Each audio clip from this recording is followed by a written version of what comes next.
भगवते वासुदेवाय। जय श्री जगन्नाथ। प्रभु शुभ सकाळ। हे मोर प्रिय सांग माने, मु केते दिन हेलाणी आपण को दाड़ता भक्तिर गोटे गोटे भाग शुणे चली। आपण श्रद्धार सहित भी शुणुंट मु देखिली आउ से श्रद्धार मोर आगू को जावाक आहरी इच्छा है। तेणु मुझे आपण मानक अनुरोध करुच्ची जे यही आज आम नवम अध्याय अच्छा।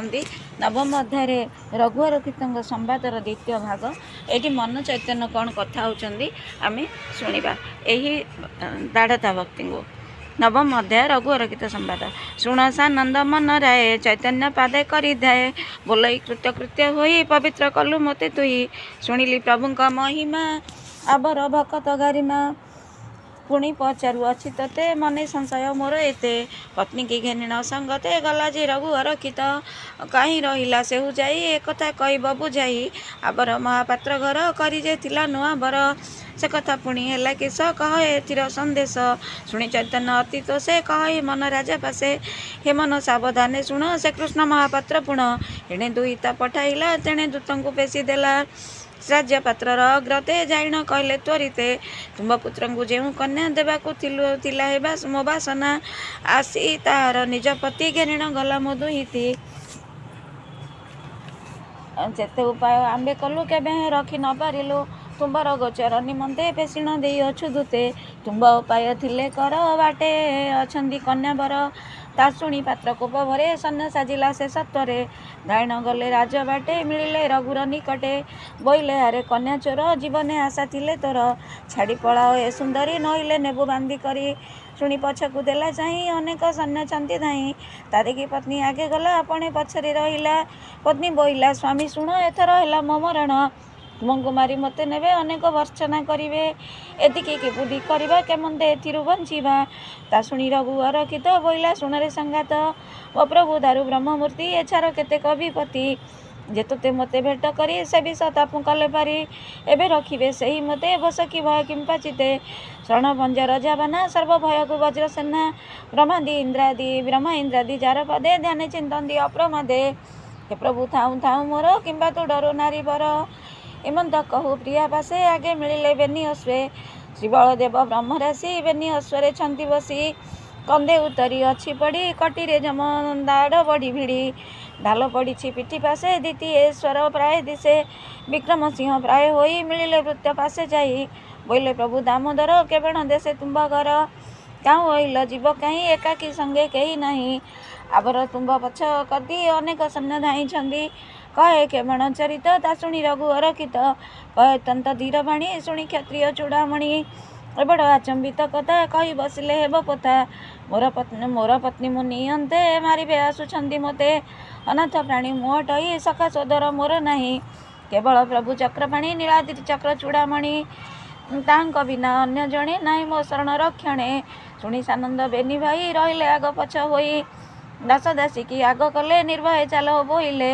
आज्ञा प्रमाणे बेनी जन अभय पंजरे पशिण आनंदे करती गमन पछे जे धाई छंदी सन्न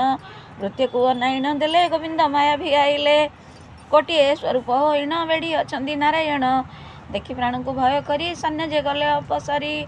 बेक फणी की देखी जेने भय पड़ती एणे तेणे केसरी देखी मृग गज जेने हुअंती हतवीर्य गरुड़ देखी जेने बेल पलाई पशिला कि बिल तेमंत प्राणर आरते पलाई गले जेजा मते जहु से दंड भग्न हेले भृत्य को घेनी प्रभु गले से राज्य सीमा पारी करी जाओ बोइले देवहरी ता देखी रघुवरक्षित प्रणाम कला अप्रमित बोइला तुम्बर कृपारु प्राण पाइलु शत्रु ठारू बोइले आंब ए शरीर देखंता जाई जमपुर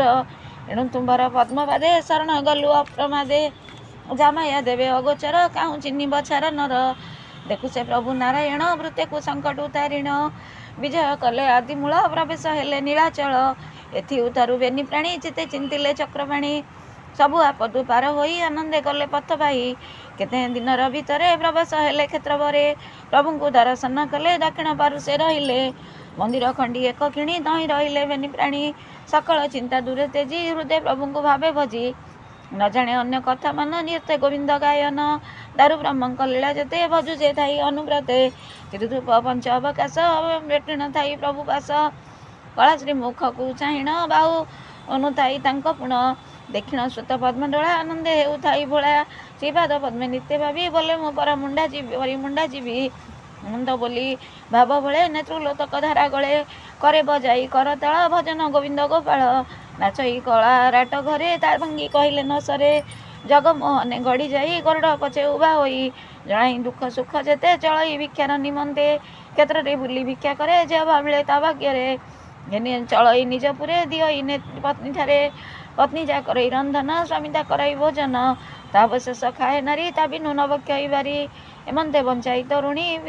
पति की गुरु प्राय मणि पति की करे अति दया एक प्राणी बेनिकाया एमंत बंचु थाई दिन भजिण श्री मधुसूदन साधु जन को देखे जाई निर्मल भक्ति करई सकल जीवे दया तार निरते पर उपकार नहरे पर नारी चित नय कपट कुटचित द्वारे देखिले अभ्यागत विप्र वैष्णव आदि जेते बांधव प्राय तांकु मणि तो सही देई अन्न पाणी चिंता न थाई तार मन प्रभु प्रेम रे से गमन एमंते गला केते दिन ता कीर्ति सुबिला एमंते गला दिन केते ता कीर्ति सुबिला जगते लोके बहिले धन्य धन्य रघुवर रखित जीवन दरिद्र हेले किस हेबा दुर्लभ अटे तार भाव विकासे मागिण जी जे मागिले देउची आवर प्रभु नाम जेते गायन करू थांती निते कहे विनय धीरवाणी धन्य अटंती बेनी प्राणी एमंते बोलती समस्ते प्रशंसा करी जेजा मते एमंत समय रे पुण वैष्णव 7-5 जन अपूर्व अटंती से माने अइले क्षेत्र दर्शने प्रवेश हेले नीलगिरी प्रभुଙ୍କ दर्शन सारी बुंजिले भोजन बुंजिले बुलिले भोजन निमंते ताऊ बोइले जन केते रघुवर कीर्तन भुवने विजय कर साधु माने तार अछि भक्ति भाव गले भोजन निश्चय देव शुणी चलिले साधु वृंद मन रे होइण आनंद भकत भावे विजय कले ता मन धरणा डाकिले अतिथि डाक शुणी कने अति आनंद होई मने मंदिर बाहर होइला साधु को दर्शन देला बोइला आज्ञा कर मुते कि कार्य करिवि तुरीते शुणी कहले साधु माने आमको तो सहर दाने अइलु केतली शुणी तोर एथिरे विलंब न कर संतोष कले साधुगण पाइबु परम कारण ता शुणी रघुवर कित विचार कला हृदगत कि बुद्धि करी एथर घरे तो किछि नाही मोर मंद बोली अतिथि को बसाई गले मंदिर को पत्नी की बोले सखी शुण अतिथि 5-7 जन द्वारे प्रवेश हेले आसी भोजन मागुछंती बसी एतिको कि बुद्धि करवा केमते तांको